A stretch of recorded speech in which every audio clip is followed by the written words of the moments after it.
真的是太让人心酸了啊！邻居的房子呢要被法拍了，大家都知道法拍的价格呢比正常的市场价要便宜非常多，有可能是70%到90%。现在的市场行情大家都知道什么情况啊？就是房子降到什么程度了，大家可以想象。所以说呀，每天来邻居家看房的人还是非常的多的啊。就是隔壁的邻居叫王姐啊，也是边哭呢边收拾东西，家里面呢还有个3岁的女儿还在旁边玩着，因为毕竟年纪小嘛，她也不知道发生了什么事。这让人心酸又同情的一幕是发生在湖北的武汉啊，隔壁的王姐呢是2017年的时候在武汉内环320万买了一套房子啊，他们家的家底还算比较殷实啊，因为家里面都是做生意的嘛，前几年做的还是蛮风生水起的，很多人也都蛮羡慕他的家庭生活的，就是在武汉呢也算是一个中上水平。但是呢，因为家里面做生意，很多资金都被套牢了，所以说呢，当时买这套房子的时候，不像银行贷款也是不可能的，一下子拿出300多万，他们也困难呀，他们手里也没有多少现金。所以说呢，当时也是东拼西凑啊，问父母借，问亲朋好友借，好不容易凑够了首付，就是30%的首付嘛，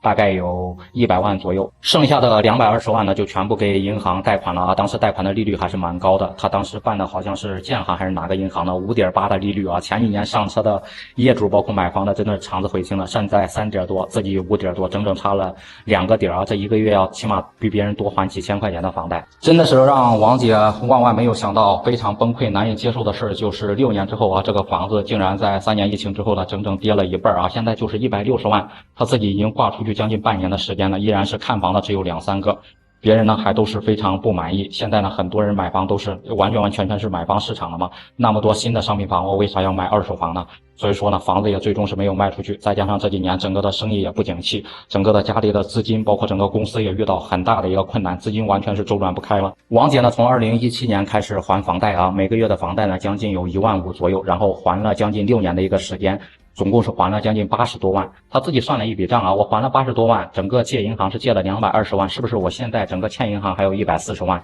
结果呢，却完全出乎他的意料啊，他完全是想多了。后面呢，王姐在银行上面查询了一下，才发现一个让自己非常难以置信的一个事实啊，就是自己这6年的时间还了将近80多万的贷款，然后本金呢只有10来万啊，18万左右，剩下将近60多万全部都是还银行的利息啊。这些年完全都是在给银行打工啊。就是去年呢，王姐也是怀了一个2胎啊，再加上呢，咱们前面说的受整个疫情的影响，家里面真的是生意这几年特别的不景气，也是借了很多的外债，欠了银行很多的钱，包括各种借各种周转啊。家里面呢，每天包括上门催债的，包括电话催债的，真的是让王女士怀着2胎，然后非常的心神不宁啊，就想着呢，能不能把这套房子给卖了，然后套个现，把欠的钱呢先还上一点，是一点啊，能过个安生的日子。但是万万没想到啊，就是房子挂出去之后，人家房产中介直接就说，现在你的房子呢160万都不值，有可能只能卖140万到150万。那王姐就直接崩溃了，我300多万买的房子，现在只能卖140万、150万，我连银行的贷款都还不上，我还卖它干啥呢？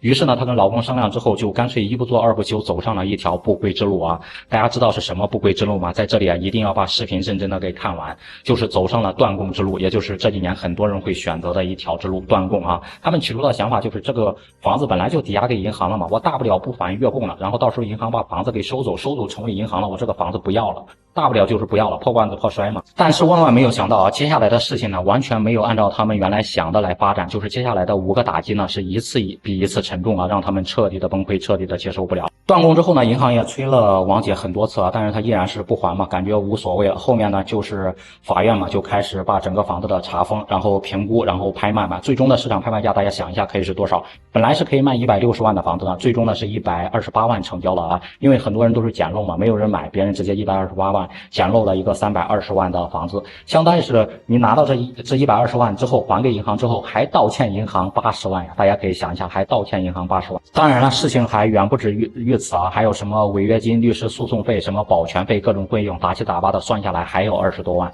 相当于是我不仅欠银行80多万，还欠各种其他的外债，又加起来100多万。并且呢，你是要彻底还完这100多万欠款之后，才能给银行解除那个什么抵押贷款那个合同啊，才算跟银行完全没有什么债务纠纷的。事情到此，大家是不是想着结束了？远远还没有结束啊！因为王姐他们一家的那个违约失信，包括断供啊，直接就上了一个征信的黑名单。像以后之后，他们再想向银行贷款，包括车贷、房贷，根本就不可能了。自己小孩的教育呢，上学呢也受到影响，而且自己以后出行想去旅行，坐高铁、坐什么动车、飞机都要被受到限制啊！真的是出行呢，有可能是寸步难行。本来呢，原来以市场价160万卖掉，有可能只欠银行40万，但是经过他们的一番骚操作啊，一番破罐子破摔之后呢，还倒欠银行100多万。最后呢，一家4口呢，只能从自己豪宅里面几百万的大房子里面搬到一个出租屋里面，现在勉勉强强的在过生活啊，真的是让王杰一家肠子悔青，一场崩溃啊！真的是感觉是接受不了这个变局啊！我平时呢也经常的开导他，